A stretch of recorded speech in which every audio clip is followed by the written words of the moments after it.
Okay, bodybuilding advice for teenagers like myself. Okay, I'm going to give you an oversimplified version right here.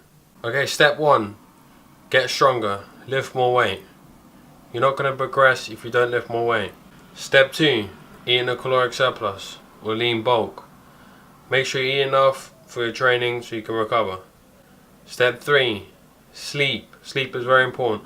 I believe sleep is the most neglected aspect of teenagers when it comes to building muscle. Most of them think about diet and training. Training number 1. Then diet maybe number 2. And sleep the very last thing. So sleep is number 3. So in a caloric surplus, get stronger, and sleep 8 to 9 hours at least. Depends on your individual and that, but you know, as a baseline. Okay, so that's the very oversimplified version. Here I'll get into a bit more detail. Okay, so in no particular order, just very important things for teenagers to remember to get the best results possible. So you gotta be consistent. That's a very, very important one. I see and I know a lot of people that go to the gym like once a week, twice a week, then they're very motivated, then they go 4 times a week, and then they don't go for another 2 weeks and they just don't get results because they're not consistent. Okay, so like I said before, bulk. Don't worry about cutting. Some of you that have been watching me, that have seen my episode, Shreds for Summer, are probably thinking, wait, hang on a second, you were cutting. Yeah, I know I was cutting. I'm not saying that was the right decision myself. But one thing that has taught me is that how easy it really is to lose weight. We'll get to about 10% body fat. When it gets lower than that, you start feeling shit, which I felt. I think I was about 9%. I started feeling a bit awful. So I went on a bulk,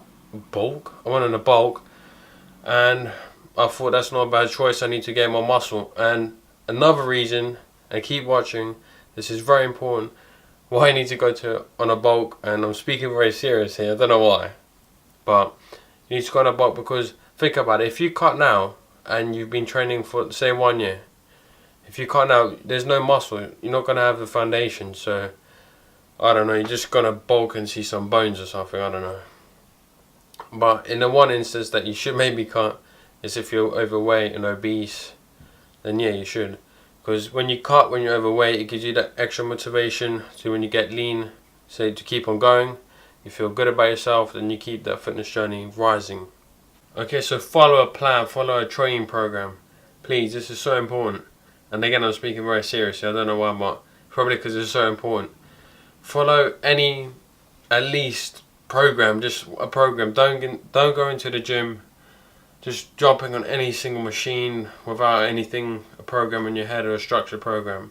It doesn't need to be anything too overcomplicated. I'll even give you some here now. I've used these myself.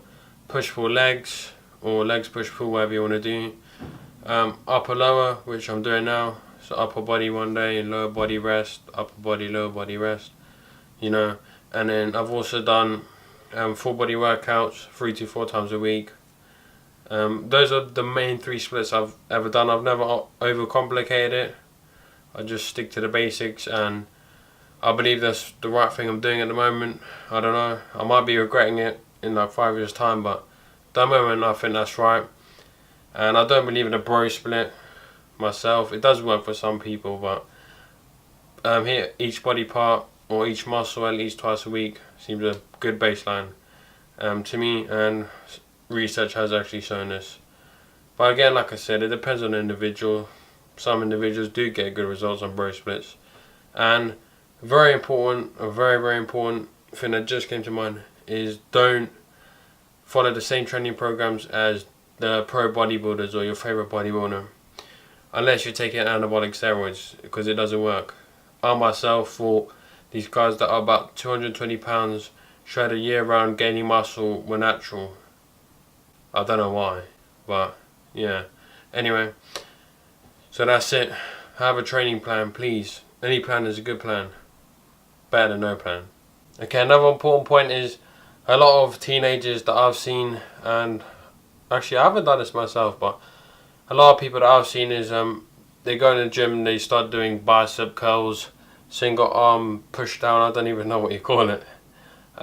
Start focusing on the compound movements. That's this point right here. compound movements are very, very important. Bench press, squat, deadlift, pull-ups, things like that. Start focusing more on the compound movements. I'm not saying that you can't gain muscle with that other, what's the word, I forgot, isolation exercises, that's the one. You can gain muscle with that, but focus on compound movements as well. Okay, this is the very, very annoying one right here. Start focusing on supplements, please. Get the basics right. I'll attach a pyramid on the screen now, if I remember. I'm sure I will. And it's inspired by Eric Helms. If you don't know who he is, search him up for good information. That's where I find my information from. And also Brad Schoenfeld. He's very, very good, especially on the building muscle side of things. But anyway, yeah, I'll attach that pyramid now. Get the basics right. Stop focusing on supplements, please. Once you've got the basics, then supplements are good, yeah. It's just a little extra edge. But get the basics right. Okay, just to end things on this note, I personally don't even consider whey protein as a supplement, to be honest. It's just a byproduct of dairy, so you could just eat cheese or eggs, you know. But anyway, yeah, whey protein is probably one of the supplements that I do recommend, especially if you don't eat a lot of protein at the moment. I don't know, your parents or something might not have a lot in the house, so maybe that would be useful to you. But like I said, stick to the basics, and I think I said that enough now. But as always, stay positive, stay smiling, and yeah, this was information for teenagers that are doing bodybuilding. Like myself, I don't know if I would consider myself bodybuilder. I don't know, but I go to the gym and I do fitness, and yeah, I guess so. I don't know. I'm just talking shit now anyway. But as always, if you like the video, you know what to do already. So yeah, I'm out.